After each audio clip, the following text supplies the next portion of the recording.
Rachel Matthews pulled her sleeve down fast as her mother-in-law's footsteps creaked down the hallway. The bruises were starting to overlap now, some deep purple, others fading yellow. Each one told a story no one dared to ask about. In this rural pocket of Alabama, people prided themselves on keeping to themselves. They saw her limp at church. They noticed the hats she wore in summer. They heard her daughters cry in the night. But no one asked questions.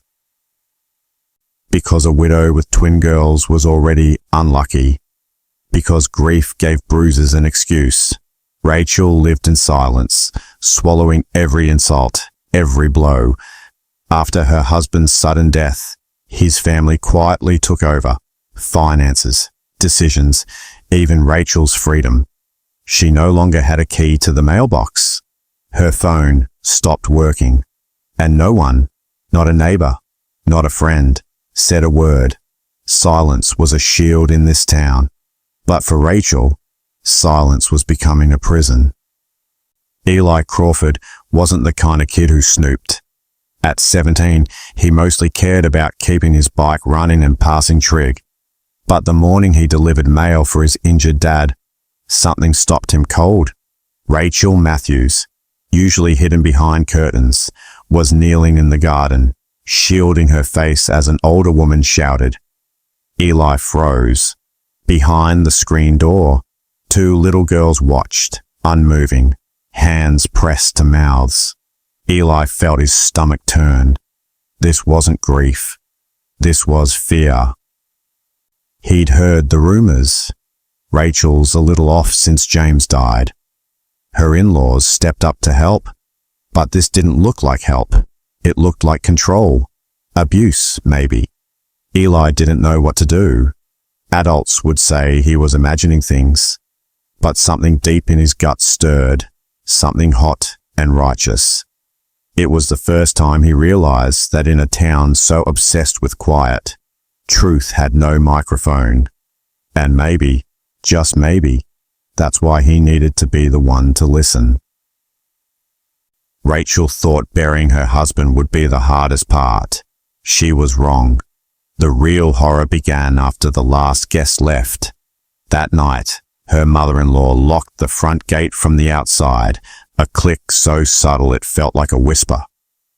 The next morning, her brother-in-law took her phone without a word. Her bank card disappeared. She wasn't consulted. She wasn't warned. She was reclassified from wife to liability. They never said the words, but their eyes screamed it. You failed to give us a son. The girls were sweet, bright, but wrong. Rachel was now a vessel of shame, something to be controlled, silenced, used. The Matthews family had an unspoken order, passed through generations. Women birthed heirs, and those who didn't, paid in quiet suffering. She was no longer a person. She was a symbol of failure. And as the days grew colder, the walls around her grew higher, invisible but unbreakable. Every morning, Rachel taught her daughters to smile softly, to speak in whispers. Laughter was too loud. Questions were dangerous. Even joy had rules now. In that house, survival depended on invisibility, but each day of silence chipped away at their humanity. Rachel used to be a nurse. She used to dance in the kitchen. She had dreams once of starting her own clinic, of raising her girls to be loud, brilliant, fearless. Now, she just hoped to survive until nightfall. Last week, she overheard her in-laws talking about sending the little one away. That night, she held her youngest until dawn, pretending the child was just cold, not in danger. Rachel had endured bruises, insults, and hunger, but the thought of her girls being taken, that was a line she couldn't cross. Still, she said nothing, because the more she screamed inside, the more she realized something awful. In this place, silence wasn't just a cage. It was a death sentence dressed as peace. 3 days later, Eli rode past the house again. Slower this time, pretending to check his bike chain. He saw the older girl outside, near the gate, drawing in the dirt. She looked up. He waved. She didn't wave back. Instead, she walked to the fence, cautiously, like someone checking for cameras. He crouched and whispered, "Are you okay?" She stared for a moment, then shook her head. No sound, no emotion, just a soft signal from a soul too tired to cry. Eli reached into his pocket and slid a piece of candy through the mesh. Her small hand snatched it, and for a second, he saw her lips move. "I think they're going to make Mommy disappear." That single sentence knocked the air out of him. It wasn't just fear anymore. It was a warning.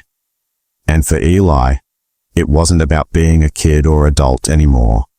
It was about doing something.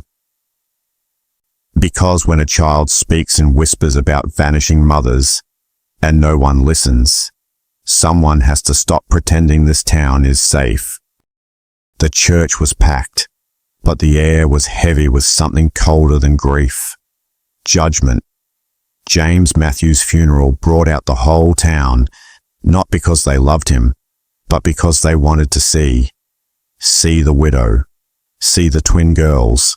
See what Rachel would do now. As she stood by the casket, gripping her daughter's hands, she noticed the stares, not sympathetic, but calculating. Her in-laws stood stiff, unsmiling, and whispered instructions between themselves like generals preparing for war. That night, the girls asked if Daddy would come back. Rachel simply said, "He's watching you now," and tucked them into bed. But deep down, she was terrified. James had been her only buffer, however flawed, between her and the Matthews legacy. With him gone, she wasn't a wife, she was a burden. Rachel felt it like a storm building in her bones.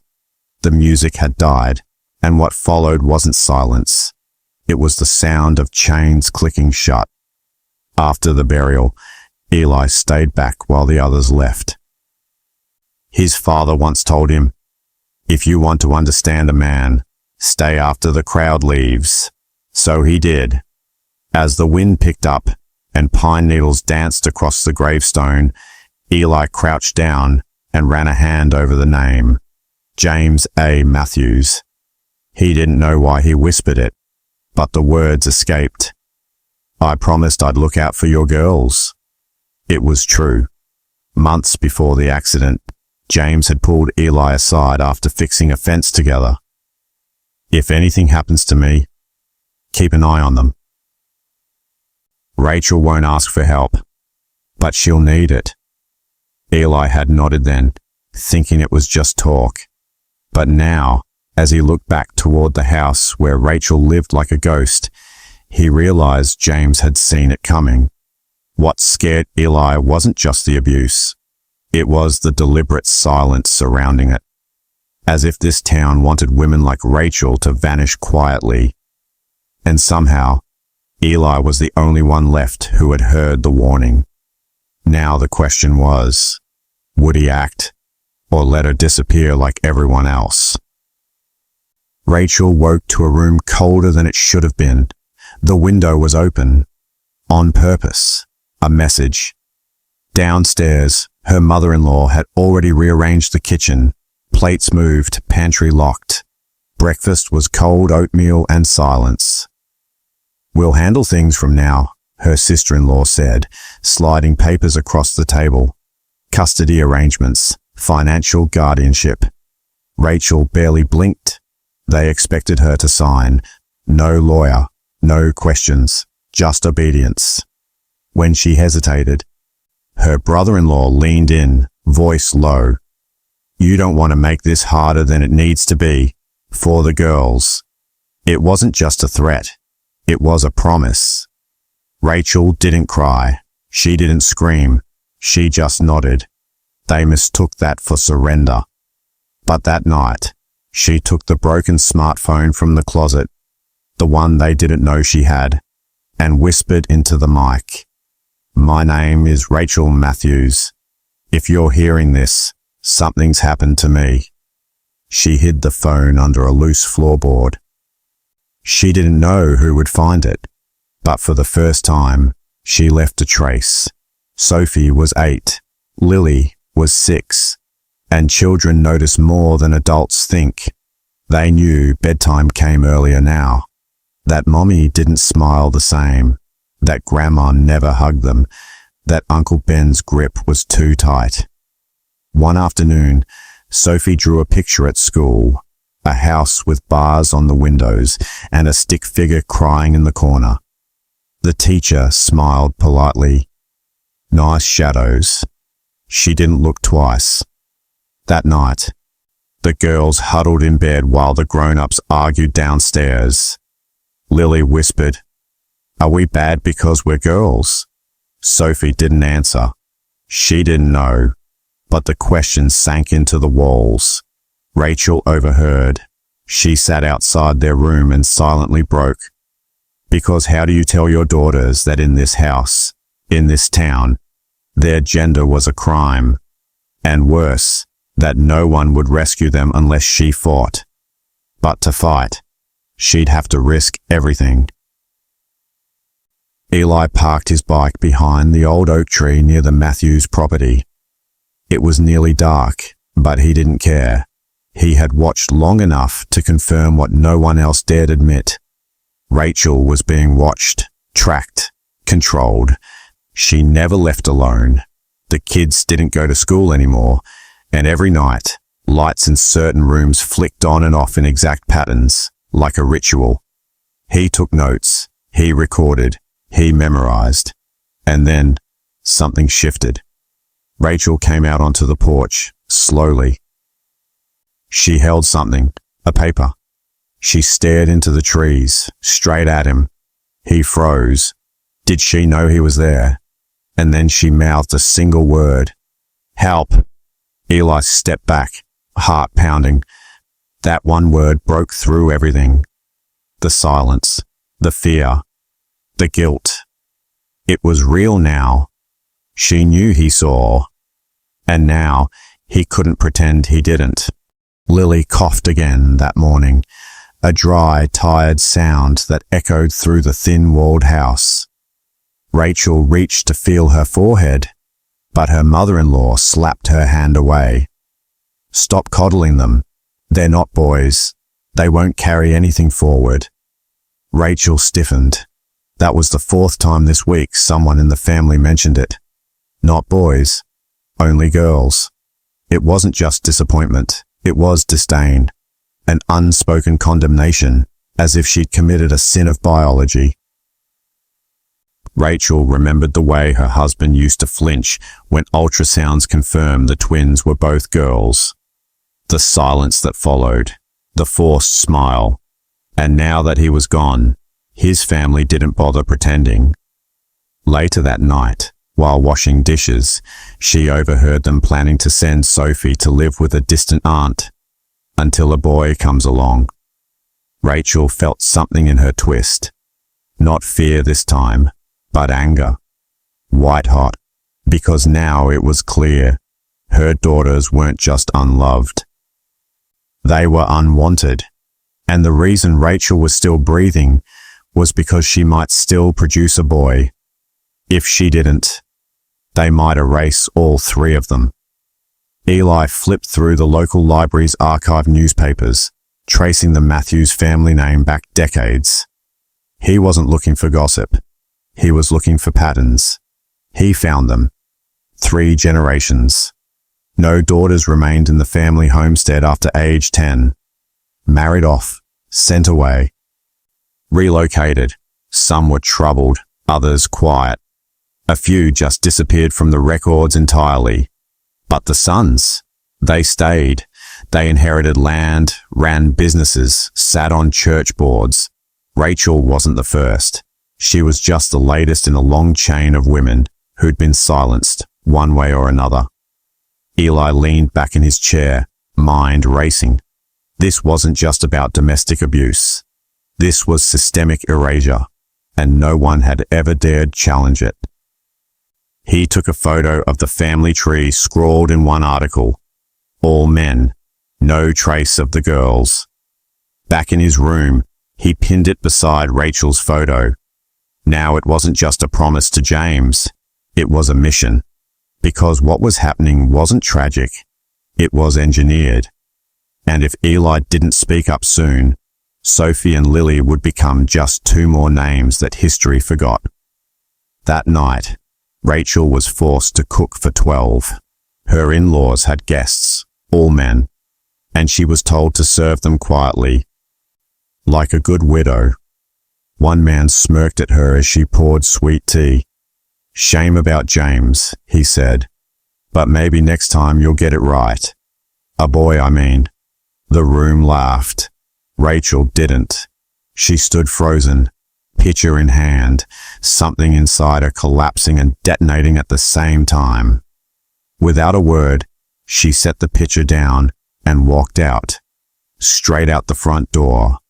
The room fell silent. Her mother-in-law hissed, "Where are you going?" Rachel turned, voice calm but ice cold. "To remind myself who I was before you tried to kill her." Then she kept walking. She didn't have a plan, just a direction, a way. She didn't get far. They caught her at the edge of the property. But in that moment, in front of the girls, something changed. Rachel was no longer someone you could break. She had tasted defiance, and it was stronger than fear. Eli returned to the Matthews property just before dawn, slipping past the back fence to get a closer look at the old barn. He'd seen something, a cellar door, left ajar during his last visit. What he found made his skin crawl. Inside, under a tarp, was a box of old photo albums and handwritten letters.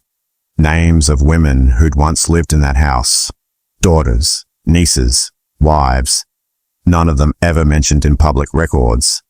One letter, dated 1983, read, "They sent Carrie away. Said she was too opinionated. Daddy told me she embarrassed the family name. But I know what happened. I heard the scream." Eli backed away, heart racing. This wasn't just about Rachel. This was a pattern of punishment, spanning decades. And the town, this quiet town, had helped hide it. He snapped photos, took the letter. Someone needed to see this. Someone with a voice louder than his. And he knew exactly who to send it to. Sophie stood in the hallway, listening again. Another night. Another fight. She clutched the notebook Eli had secretly given her. Inside were words she didn't understand yet. Words like record, write everything, hide it under your bed. Tonight, she decided to use it. She crept into the kitchen while everyone slept, opened the notebook, and began to write. Grandma said if we were boys, we'd be allowed to laugh louder. Mommy cried again. Uncle Ben hit the wall when Lily dropped the cup. I think he wanted it to be her. She didn't know how powerful those words were. Didn't know Eli would find them weeks later. Didn't know this notebook would one day be Exhibit A, but what she did know, in the way only children do, was that stories, once written down, don't vanish like people do. She slid the notebook back under her bed and whispered, "Please don't forget us." And somewhere, even if she didn't know it yet, the world began to shift. Rachel hadn't noticed the small lock on the hallway door before, but now it stared at her like a secret daring to be uncovered. She had lived in this house for years, yet there were rooms she'd never entered, rooms her husband never mentioned, and rooms her in-laws claimed were used for storage. One night, after a heated argument over why Sophie hadn't bowed to her uncle, Rachel passed that hallway and saw the door ajar, just slightly enough to catch a glimpse of a mattress on the floor, and something else, a chain bolted to the wall. When her mother-in-law spotted her staring, Rachel was yanked away and slapped so hard her lips split open. She was told not to poke around and reminded she owed this family everything. Rachel said nothing, but that night she crept out of bed and wrote a note to herself in a hidden notebook, a list of everything she had seen. She was going to get out of here, even if it killed her. Eli watched from a distance. More than once he'd seen Sophie and Lily led outside for exactly 7 minutes, then brought back in by different family members as if exposure to the world was a scheduled privilege, not a right. He saw Rachel hang laundry with a camera pointed at her from the porch. He saw deliveries accepted by the in-laws, while Rachel wasn't allowed to speak to the driver. Eli began drawing maps of the house, property lines, paths in and out. He noticed something chilling. All the windows to the girls' room had bars. Eli realized they weren't just being mistreated. They were being contained like prisoners in their own home. He couldn't unsee it, and he wouldn't forgive himself if he stayed silent. Rachel found the second door while sweeping the pantry, a door behind a false wall, small, barely wide enough to squeeze through, but real.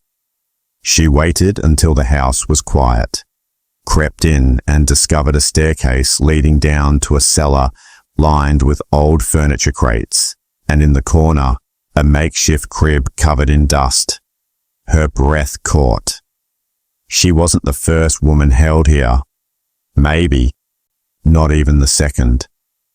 She found a girl's shoe covered in spiderwebs tucked into the wall. It still had a name written in faded marker. Charlotte. Rachel didn't know who Charlotte was, but she knew what Charlotte had become: another ghost, another secret. She went back upstairs without a sound, but her mind was screaming. The next morning, Sophie asked her mother a strange question.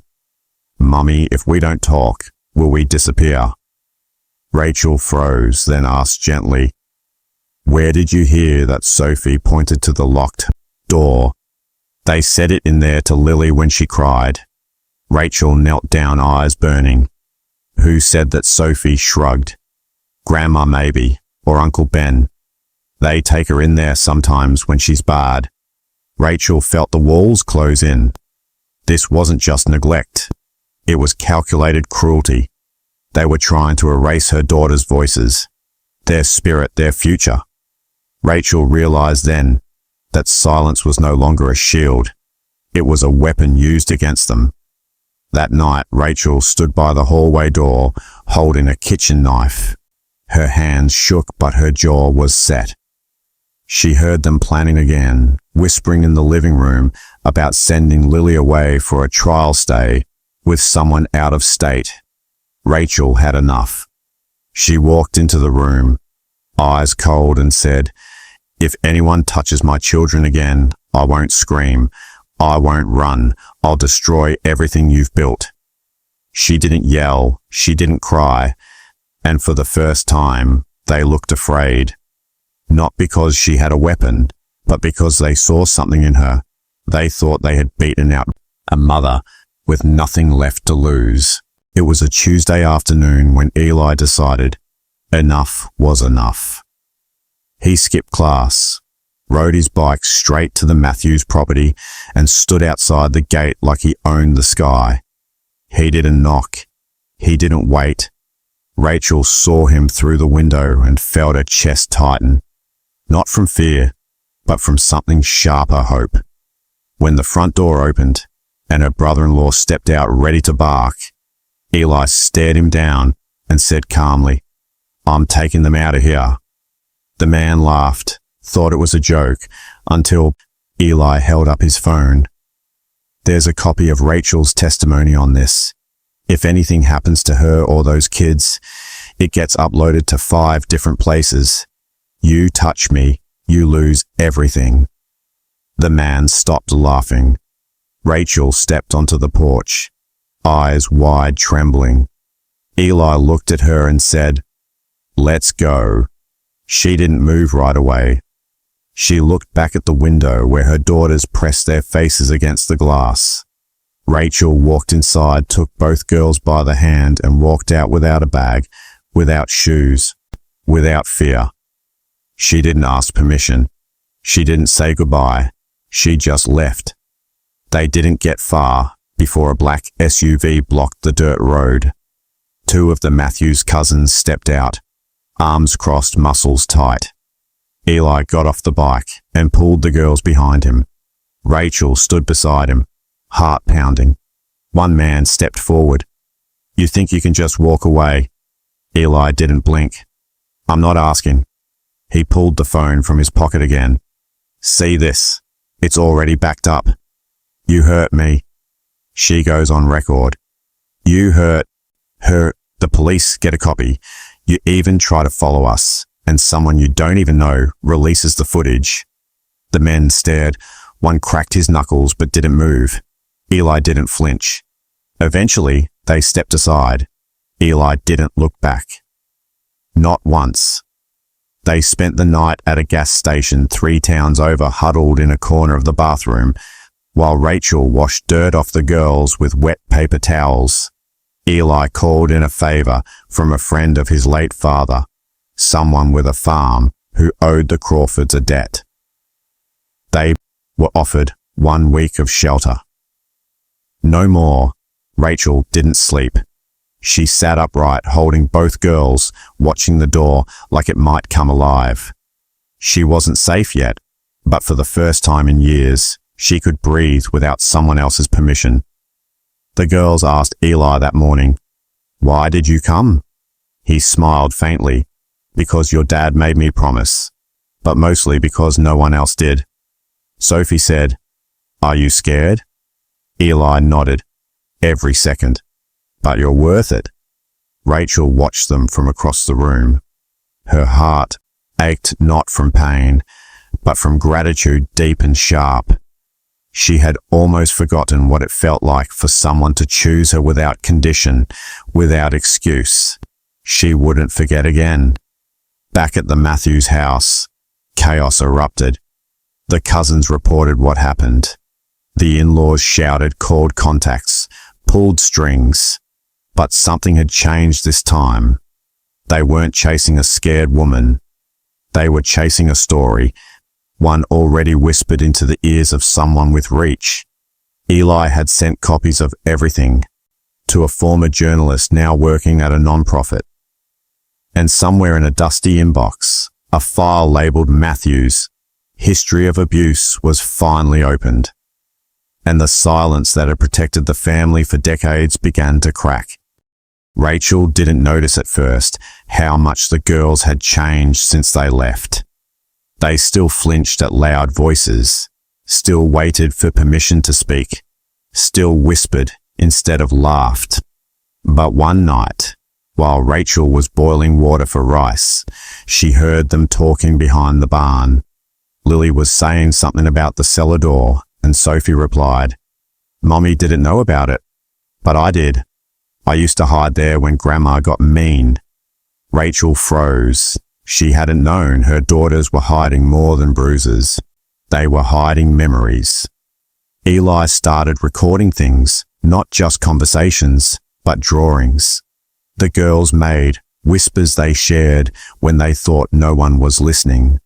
He had learned to spot the signs of trauma in their silence, in the way Sophie clutched her sister when someone knocked at the door. He asked questions carefully. What did they say to you when Mommy wasn't around? Did they ever lock you in? Did anyone touch you? The answers came slowly pieced together like broken glass. But they came. The girls had seen things no child should see, heard threats disguised as bedtime lessons. They were told, boys matter, girls listen, and if Mommy screams, it's her fault. Rachel watched Eli document it all. She asked him one night, "Are you sure you want to get this deep?" He looked at her, tired but steady. "If I don't, who will?" He had created a system, backups, audio logs, times and dates, all of it building towards something larger than them all. He didn't know what court would hear them, if any, but he knew truth had weight, and he was collecting every ounce. Sophie found the courage to speak to someone else, an older woman who worked at the farm where they were hiding. The woman noticed her quiet sadness and gently asked, "Are you okay?" Sophie said, "We weren't allowed to laugh back home or talk to strangers or play in the sun because girls aren't supposed to take up space." The woman cried without letting Sophie see it. That afternoon, she told Rachel, "If you ever need a place longer term, I'll find one." Rachel nodded but didn't cry. Her strength now was in planning, not breaking. Late one evening, Lily asked the question that shattered Rachel's heart. "Mommy, why did Daddy marry them, not you?" Rachel blinked, confused, and Lily said, "Daddy always looked sad with Grandma, but happy when you held us. Did he want to take us away too?" Rachel pulled her close and whispered, "Daddy loved you more than anything. That's why he made sure someone would come." That night, when the girls fell asleep, Rachel stepped outside. Eli was already there. She said softly, "I'm not going back, not even to get my things." Eli nodded. "Good, because the storm's coming, and this time you won't be alone." The town of Fair Hollow looked the same on the surface. Quiet streets, white fences, perfect lawns. But under that painted calm were years of secrets stitched into silence by Sunday sermons and gossip at the diner. Rachel's escape became the whisper behind every door. Some said she'd lost her mind. Others claimed she kidnapped her own daughters. A few wondered out loud if Eli had been seduced, but no one asked the real question. What had she been running from? Because in Fair Hollow, questions like that were dangerous. Eli walked into the grocery store one afternoon, and the air shifted. Conversation stopped. A man near the meat aisle muttered, "Should have stayed out of it, boy." Eli ignored him, but the message was clear. He wasn't just helping Rachel anymore. He was exposing them all. The Matthews weren't just a family. They were legacy money, influence land. And by protecting Rachel, Eli was daring to say, those things didn't make you untouchable. That scared people more than any bruised widow ever could. Rachel received a letter slipped under the barn door. It had no return address, but the handwriting was neat. "I believe you. I lived it too. They said my daughter ran away, but she never would. Please don't stop." Rachel stared at the paper for a long time. Her hands trembled as she read it again and again. Someone else had been erased, and someone else was begging her not to vanish the way so many had. She folded the letter and placed it in Eli's box of evidence. She no longer felt alone. One evening, while the girls slept, Rachel sat on the porch watching lightning ripple in the distance. Eli joined her and handed her a USB drive. "Everything's on here. Audio drawings, timelines. Even that letter from the other woman." Rachel asked, "What are we going to do with it?" He said, "There's a reporter I used to know. My dad helped her once. She owes us. She's not from here. She doesn't care about stepping on local toes." Rachel looked out at the horizon and said quietly, "Let's burn it all down with truth." The next morning, Rachel put on a jacket, walked into town, and entered the sheriff's office. Heads turned. Some stared, some sneered. She walked to the front desk and said, "I'd like to make a statement." The clerk laughed. "You already did when you ran." Rachel didn't blink. "This time, I'll sign it too." And she did. A full written statement, names, dates, locations, threats, and what her daughters had endured. The clerk paled and handed it to the sheriff's deputy, who immediately walked into the back to make a call. The town had stayed quiet for years, but now one voice had echoed through the silence loud enough to crack the walls. And behind Rachel, more voices were starting to rise. The reporter's name was Dana Holt, and she didn't waste time. She met Eli and Rachel in the back of a library, 2 towns over her notepad, already half filled before they even sat down. "I've been trying to crack the Matthews for 10 years, she said. "They've got half the town in their pocket, but you two might be the crack in the dam." Rachel slid the USB across the table. No rumors, just evidence. Dana plugged it into her laptop. Her eyes hardened as she read. "This isn't a story," she whispered. "It's a reckoning." Back in Fair Hollow, the Matthews went into panic mode. The sheriff made a public statement about looking into the accusations, but everyone knew he'd been fishing on Matthews' land for years. The church issued a sermon about forgiveness, not justice, and one by one, the people Rachel thought might speak stayed quiet, scared of losing jobs, land, reputations, but a few didn't. A retired teacher, a midwife who remembered Rachel's delivery night, a nurse who once treated Charlotte Matthews before she vanished. Each came forward quietly, some anonymously, but each piece added to the puzzle of a family built on silence and protected by fear. Eli's recordings became impossible to ignore. Not just bruises, but voices. Girls describing dark rooms, punishments, whispers about being sent away if they cried too loud. Dana published the first article online with photos of the locked doors, the cellar, the bars on the window. The headline read, "The town that forgot its daughters." It spread faster than anyone expected, picked up by regional news, then national.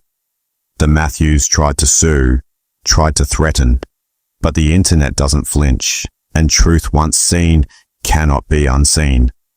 Rachel watched in silence as the world that once buried her began to shake. One night, Rachel received a call from a blocked number. The voice was deep male. "You don't know what you've started. You think you're strong because people are watching, but cameras look away." Eventually, Rachel answered in a whisper, "I used to be afraid of you, but now I know your secret. You need silence. I don't." She hung up and turned off her phone. She didn't shake. She didn't cry, because she had already made peace with the cost, and she wasn't backing down. Eli met with Dana again, this time with Sophie's notebook in hand. It was worn and tear-stained, but full of the purest truth in the entire case. They spoke for hours about how to use it, when to release it, and how to protect the girls. Eli said, "I don't care if I lose friends or get kicked out of school. If they take me down, fine. But we finish this." Dana nodded. "You're braver than most adults." "I know." Eli didn't smile. He just said, "They never listened to kids in this town, so I'll make them listen now." The Matthews compound looked untouchable for decades. High fences, big trucks, security cameras. But after Dana's third article, everything changed. Reporters began driving into town. Drones hovered over rooftops. Strangers with cameras asked questions that had never been asked before. The Matthews family closed their gates tighter, but cracks appeared. Neighbors who had once stayed silent now whispered to reporters about screams in the night, about girls who had vanished years ago, and about envelopes of cash left on doorsteps to keep mouths shut. Rachel read every new article with trembling hands. Each headline was a weapon slicing through the wall of silence she had been buried under for years. One morning, a black SUV pulled up outside the farm, where Rachel and her daughters were hiding. Eli looked through the window, ready to grab his phone. It wasn't the Matthews, it was state police. They had come with subpoenas and search warrants. 2 officers knocked and said, "We need Rachel Matthews to come with us." Rachel froze, thinking it was a trap. But Dana's voice came through on the officer's radio. "We're with you." Rachel stepped forward, holding her daughter's hands, and said, "I'll go, but they come too." No one objected. That same day, the Matthews house was raided. Officers broke open the locked hallway door. They dragged crates out of the cellar, and they found files, photos, even ledgers of money changing hands over the years. Each discovery was darker than the last. It wasn't just Rachel's case anymore. It was a generational web of abuse, bribes, and disappearances. The sheriff, who had once laughed at Rachel's complaint, was suspended within hours. When reporters cornered him outside the station, all he said was, "I didn't know." The truth was, he had always known. He just never cared until now. The Matthews struck back legally. Their lawyers tried to paint Rachel as unstable. They claimed Eli manipulated her for attention. They even questioned Sophie's notebook, calling it childish fiction. But Dana released audio clips of the girls' whispered voices describing the locked room, the punishments, and the threats. No jury could ignore the sound of a child asking, "Mommy, am I bad because I'm a girl?" The recordings spread online overnight. Thousands of comments poured in from people across the country demanding justice. Eli watched all of it unfold with a mix of relief and fear. The Matthews weren't finished. They still had allies in town and money to burn. One evening, as Eli walked home, a truck slowed beside him. A man leaned out and said, "You've made powerful enemies, kid." Eli didn't stop walking. He just tightened his grip on his phone and said loud enough for them to hear, "I'm not done yet." He wasn't bluffing. Justice wasn't waiting politely at the door anymore. It was pounding, and the Matthews were running out of places to hide. The courtroom was packed the day Rachel testified, not with family or friends, but with strangers, reporters, activists, and 3 other women who had once lived in the Matthews house as wives, nieces, or forgotten girls. Each had come forward quietly after Dana's articles, and now they sat shoulder to shoulder, watching Rachel take the stand. Rachel didn't cry. She spoke slowly with purpose, describing everything from the night James died, to the cellar door, to the notebook under her daughter's bed. When the defense tried to interrupt, the judge silenced them. "She's not just a witness," he said. "She's the reason we're here." Eli sat in the front row, clutching Sophie's notebook, and beside him Sophie and Lily sat, dressed in clean blue sweaters, looking small, but unafraid. When the prosecutor played the audio of Lily whispering, "I think Mommy might disappear," the room went completely still. No one could look away. The power wasn't in the sound. It was in the silence that followed, a silence that now belonged to Rachel, not to the Matthews. It took 3 days for the verdict to come. Guilty on all counts: conspiracy, abuse, obstruction of justice, false imprisonment. The Matthews patriarch collapsed in his chair. The sheriff resigned publicly. The town that once turned away now couldn't look anywhere else. Dana's final article read, "They took her voice, but she took it back." And this time, they couldn't silence it. Months passed, and Rachel found herself walking freely in the open air for the first time in years. The girls laughed out loud in parks, screamed on swings, drew on sidewalks. She still kept the notebook, now framed above their new kitchen. Eli visited every Sunday, sometimes with questions, sometimes just to sit quietly. One afternoon, Sophie handed him a new notebook. This one's for the next girl, she said, in case she doesn't know how to start. At a small school presentation, Sophie was asked what she wanted to be when she grew up. She stood on stage and said without hesitation, "I want to tell stories, so no one forgets what they did to girls like us." The room applauded, but it wasn't noise that moved Rachel to tears. It was the certainty in her daughter's voice, strong, clear, unapologetic. She had gotten out, and now she was becoming the voice for those who hadn't. And in the very last file Dana opened, buried in years of documents, was a name scribbled in red ink. Charlotte, age 9, missing. No report filed. No grave found. But now her name was known, spoken, remembered. Rachel whispered it one night under the stars as her daughters slept, and made herself a promise. They will never be forgotten again. If you've watched this far, then you know this wasn't just a story. It was a warning and a truth. There are Rachels in every town, silenced, erased, doubted, waiting for someone, anyone to see them. So if you've ever heard something behind a wall, seen bruises behind a smile, or sensed fear behind quiet eyes, don't look away. Don't wait for permission. Be the voice that knocks first. Because sometimes justice doesn't knock. It's carried on the back of someone brave enough to break the silence.